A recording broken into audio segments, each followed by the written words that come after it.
प्रिय सखियों, आज हम आरंभ कर रहे हैं माता रानी की बहुत ही पावन कथा। ये केवल एक कथा नहीं बल्कि माता लक्ष्मी का आशीर्वाद पाने का एक सुंदर अवसर है। लेकिन मेरी एक छोटी सी विनती है आप सब बहनों से, इस कथा को आधा अधूरा मत छोड़ना, क्योंकि कृपा भी तभी पूरी बरसती है जब कथा पूरी सुनी जाती है।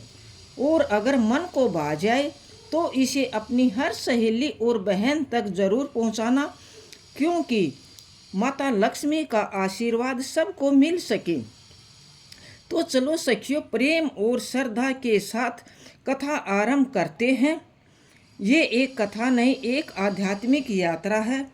जिस तरह से हम दिन भर उपवास करके अपने मन को शुद्ध करते हैं, उसी प्रकार ये कथा हमारे हृदय को भक्ति से भर देती है। ये केवल फल या प्रसाद पाने की बात नहीं है, बल्कि भगवान लक्ष्मी से जुड़े रहने की मधुर घड़ी है। और सच मानो तो बहनों और माताओं, इस कथा को जो पूरे मन से सुनते हैं, माता लक्ष्मी का आशीर्वाद उनके आंगन में सुख, समृद्धि, शांति और संतोष का दीपक अपने आप जल उठता है। प्रिय सखियों, फिर आरंभ करते हैं माता लक्ष्मी की ये बहुत ही पावन कथा। ये तीनों का वास आपके घर में सदैव बना रहे, सुख, शांति और समृद्धि का। तो बहनों, शुरू करते हैं माता रानी की बहुत ही पवित्र कथा। एक गांव में एक साहूकार रहता था। साहूकार के एक बेटी थी। वह नित्य प्रति पीपल सींचने जाती थी। जब वह पीपल सींचने जाती तो पीपल के पेड़ में से लक्ष्मी जी प्रकट होती थी और चली जाती। एक दिन लक्ष्मी ने साहूकार की बेटी से कहा, तो मेरी सहेली बन जा। तब लड़की ने कहा कि मैं अपने पिता से पूछकर कल आऊंगी। साहूकार की बेटी ने घर जाकर अपने पिता को सारी बात कह दी। तब उसके पिताजी बोले, वह तो साक्षात लक्ष्मी है, अपने को और क्या चाहिए, तू लक्ष्मी की सहेली बन जा। दूसरे दिन वह लड़की फिर गई। तब लक्ष्मी जी पीपल के पेड़ से निकल कर आई और कहा, सहेली बन जा। तो लड़की ने कहा, बन जाऊंगी, और दोनों पक्की सहेली बन गई। लक्ष्मी जी ने उसको खाने का न्योता दिया। घर आकर लड़की ने माँ वह पिताजी से कहा कि मेरी सहेली ने मुझे खाने का न्योता दिया है। तब लड़की के पिताजी ने कहा कि सहेली के जीवने जाइए, पर घर को संभल कर जाना।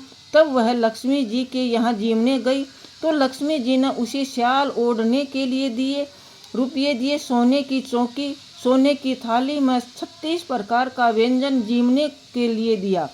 जीम कर जब वह जाने लगी तो लक्ष्मी जी ने पल्ला पकड़ लिया और कहा कि मैं तेरे घर जीवने आऊंगी। तो उसने कहा, आ जाइयो।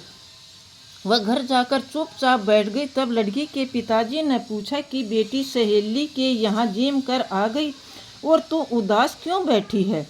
तो उसने कहा, पिताजी, लक्ष्मी जी ने मेरा इतना स्वागत सत्कार किया है, अनेक प्रकार के भोजन कराए, परंतु मैं कैसे जिमाऊंगी? अपने घर में तो कुछ भी नहीं है। तब उसके पिता ने कहा कि गोबर मिट्टी से चौका लगाकर घर की सफाई कर ले, 4 मुख वाला दिया जलाकर लक्ष्मी जी का नाम लेकर रसोई में बैठ जाना। लड़की अपने पिता के कहे अनुसार सफाई करके लक्ष्मी जी का नाम लड्डू लेकर बैठ गई। उसी समय उस नगर की रानी नहा रही थी। उसका नोल का हार चील उठाकर ले गई और उसके घर वह नोल का हार डाल गई और उसका लड्डू ले गई।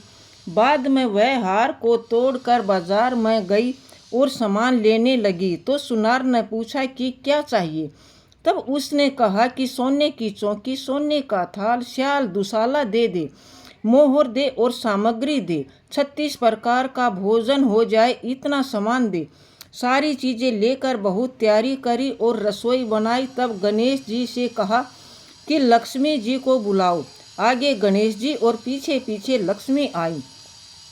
फिर उसने चौकी डाल दी और कहा, सहेली चौकी पर बैठ जा। जब लक्ष्मी जी ने कहा, सहेली चौकी पर तो राजा रानी के भी नहीं बैठी, किसी के भी नहीं बैठी, तो उसने कहा कि मेरे यहाँ तो बैठना पड़ेगा। फिर लक्ष्मी जी चौकी पर बैठ गई। तब उसने बहुत खातिरदारी की।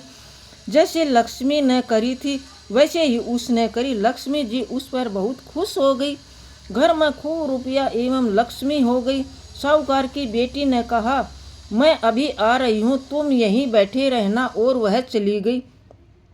लक्ष्मी जी नहीं और चौकी पर बैठी रही। लक्ष्मी जी वहीं चौकी पर बैठी रही। उसको बहुत धन दौलत दी।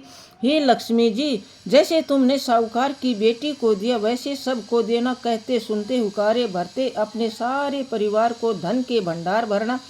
पियर में सुख सौभाग्य देना। ससुराल में आपसी प्रेम देना। बेटे पोते को तरक्की और गुणवान होने का आशीर्वाद देना। हे लक्ष्मी माता, जो भी आपकी इस कहानी को उस सुने उसके कष्ट दूर करना, दरिद्रता को दूर करना, सबकी मनोकामना पूरी करना और प्रेम से माँ भगवती देवी माता लक्ष्मी की जय बोलना। दोस्तों, आपको ये कहानी कैसी लगी? पसंद आई हो तो लाइक करना, दोस्तों के साथ शेयर करना। और भी ऐसी ऐसी ज्ञानवर्धक कहानियाँ आपके लिए हम लेकर आएंगे। और चैनल पर अगर नए हो तो चैनल को सब्सक्राइब ज़रूर कर लेना और अपने दोस्तों के साथ शेयर भी करना। तब प्रेम से बोलिए जय माता लक्ष्मी, जय। और कमेंट में जय माता लक्ष्मी अवश्य लिखना।